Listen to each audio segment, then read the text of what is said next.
Hello అండి, అందరికీ నమస్కారం. Welcome to lucky and Sri channel. ఈరోజు వీడియోలో మా అమ్మ చేతి స్పెషల్ ముల్లంగి సాంబార్, అది కూడా మట్టి పాత్రలో. దీన్ని మా సైడ్ అటికా అంటారు. ఫస్ట్ మనము ఒక 2-3 స్పూన్లు ఆయిల్ వేసుకొని హీట్ చేసుకోవాలి.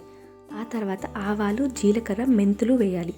అవి చిటపట అన్న తర్వాత 2 ఎండుమిర్చి సగానికి చీల్చుకొని వేసుకోవాలి. ఆ తర్వాత మీడియం సైజులో తరిగిన ఒక ఉల్లిపాయ వేసుకోవాలి. ఉల్లిపాయని లైట్గా ఫ్రై చేసుకున్న తర్వాత టమాటా ముక్కలు, ముల్లంగి ముక్కలు ఒకేసారి వేసేసుకోవచ్చు.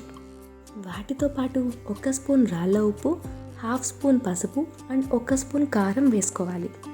వీటన్నింటినీ మనం ఇప్పుడు వీడియోలో చూపిస్తున్నట్టుగా బాగా మిక్స్ చేసుకోవాలి.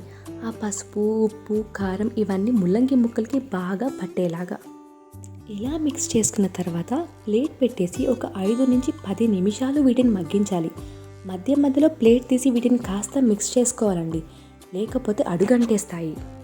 ఇలా మగ్గిన తర్వాత మనం ముందుగానే ఓ చిన్న నిమ్మకాయ సైజ్ అంత చింతపండుతో చేసుకున్న చింతపండు రసాన్ని ఇందులో వేయాలి.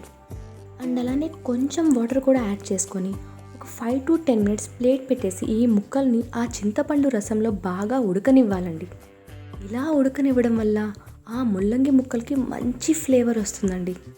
ఆ తర్వాత మనం ముందుగానే ఉడికించుకొని గ్రైండ్ చేసుకున్న కందిపప్పుని, అందులోని వాటర్ని రెండింటిని ఇందులో యాడ్ చేసుకోవాలండి.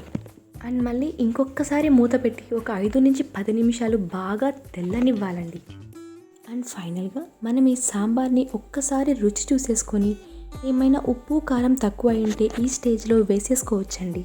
అండ్ మా సాంబార్ అయితే పర్ఫెక్ట్గా వచ్చిందండి. ఇంకా ఏమీ యాడ్ చేయాల్సిన అవసరం లేదు. అంతే అండి. ఇంకా మన సాంబార్ని సర్వింగ్ బౌల్లోకి తీసేసుకొని వేడి వేడి అన్నంలో కొంచెం నెయ్యి వేసుకొని సాంబార్ వేసుకొని తింటే టేస్ట్ ఉంటుందండి, అదిరిపోతుంది.